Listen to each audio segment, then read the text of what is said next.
بسم اللہ الرحمن الرحیم۔ السلام علیکم فرینڈز، کیسے ہیں آپ سب؟ امید کرتی ہوں آپ سب ایمان اور صحت کی بہترین حالت میں ہوں گے، اور میری دعا ہے کہ آپ کا آج کا دن بہت اچھا گزرے۔ آپ سب کا ویلکم ہے میری آج کی ویڈیو میں۔ تو جیسے کہ آپ جانتے ہیں کہ ویڈیو میں ڈیزائنز تو آپ دیکھتے ہی رہیں گے، ساتھ ساتھ ہم ایک سٹوری شیئر کریں گے۔ تو آج کی سٹوری کا عنوان ہے ذرا سی لاپرواہی عمر بھر کی سزا۔ ہم ملتان میں رہا کرتے تھے جبکہ چچا جان کا گھر لاہور میں تھا۔ میری منگنی میرے گھر والوں نے بچپن میں ہی میرے چچا زاد ایان سے طے کر دی تھی۔ وہ انجینئرنگ کر رہا تھا اور کبھی کبھار ہمارے گھر آ جاتا تھا۔ ایان ایک خوبصورت خوبرو نوجوان تھے۔ ہم ایک دوسرے کو پسند بھی کرتے تھے۔ میں نے ایف اے پاس کر لیا تو چچا چچی شادی کی تاریخ لینے آ گئے۔ امی ابو نے خوش دلی سے ان کا خوش آمدید کیا۔ میں بہت خوش تھی اپنی شادی کو لے کر۔ ہر لڑکی کی طرح میں بھی بہت سے خواب سجائے بیٹھی تھی کہ میری شادی شدہ زندگی بہت خوشگوار ہوگی۔ میں خوش تھی کہ اپنی زندگی کی نئی شروعات کرنے جا رہی ہوں۔ چچا چچی کا گھر دیکھا بھالا تھا، کوئی اجنبیت نہ تھی۔ پھر ایسے ہی اپنے خوابوں میں گم اور شادی کی تیاریوں میں مگن، پتہ ہی نہ چلا کب شادی کا دن بھی آ گیا، اور اللہ کے فضل سے تمام کام اچھے سے سر انجام ہو گئے۔ شادی کے کچھ دن تو بہت سکون سے گزرے، نئی خوشیوں میں وقت گزرنے کا پتہ ہی نہ چلا۔ اس دوران ایک مرتبہ امی ابو بھی لاہور آئے اور 3 دن رہ کر چلے گئے۔ وقت کے ساتھ ساتھ ایان کو اپنی ذمہ داریوں کا احساس ہونے لگا اور وہ ملازمت کی تلاش کرنے لگی۔ 1 ماہ کے بعد ان کو نوکری مل گئی۔ اب وہ صبح کے گئے شام کو گھر لوٹتے، تھکے ہارے آ کر لیٹ جاتے۔ صبح جلدی آفس جانا ہوتا تھا، اس لیے رات کو جلدی سو جاتے۔ میں سارا دن گھر میں اکیلی بوریت محسوس کرنے لگی۔ ساس سسر بھی اپنی زندگی میں مصروف رہتے۔ ایک دیور تھا جو بیرون ملک تھا، نند کی بھی شادی ہو گئی تھی، وہ اپنے گھر کی تھی۔ گھر میں بچے بھی نہ تھے کہ ان ساتھ ہنس بول کر دل بہل جائے۔ میرا میکا بھرپور تھا، ہم 6 بہن بھائی تھے۔ گھر میں ہر وقت ہلا گلا اور ہنگامہ رہتا تھا۔ میں رونق اور شور شرابے کی عادی تھی۔ اکثر ایان سے شکوہ کرتی کہ میں اکیلی گھر میں بور ہو جاتی ہوں، تو وہ کہتے کہ ملازمت بھی تو ضروری ہے، کام نہ کروں تو تمہیں کیسے خوش رکھوں گا۔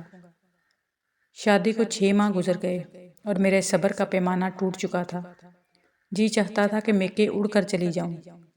کئی بار دبے لفظوں میں ایان سے کہا بھی کہ ملتان جانے کو جی چاہتا ہے، اور وہ کہتے کہ اکیلی کیسے جاؤ گی، کچھ دن صبر کرو، چھٹی ملے گی تو لے جاؤں گا۔ ان کچھ دنوں کے انتظار میں کئی ماہ گزر گئے۔ سال بعد جا کر کہیں ایان کو چھٹی ملی اور مجھے میکے جانے کی نوید سنائی۔ میں نے جلدی جلدی تیاری کی اور ہم میاں بیوی بذریعہ ریل ملتان کو روانہ ہو گئے۔ سال بعد گھر کو دیکھا تو گزری یادیں تن من سے لپٹ گئیں۔ خوشی سے آنکھوں میں آنسو آ گئے۔ امی سے جاتے ہی لپٹ گئی، حالانکہ گھر میں مجھے کوئی تکلیف نہ تھی، پھر بھی میری سسکیاں بند گئیں۔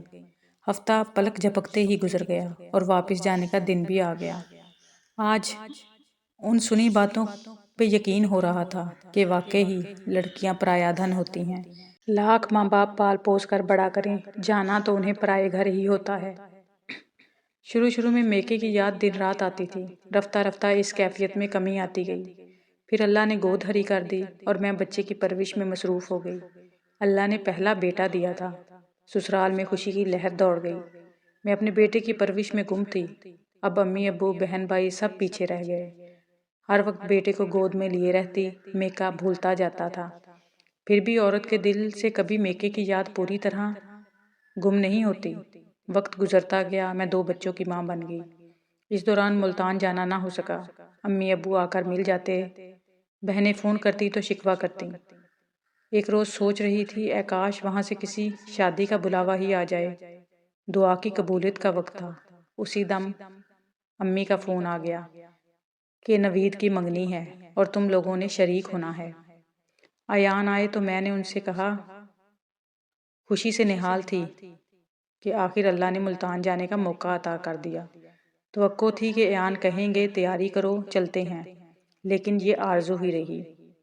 میرے بیٹے کو بخار ہو گیا، تبھی ایان نے جانا کینسل کر دیا اور اپنی امی سے کہا کہ وہی نہ ہو اس کی صحت سفر میں زیادہ بگڑ جائے، اس لیے آپ منگنی پر ہو آئیں، ہم شادی پہ چلے جائیں گے۔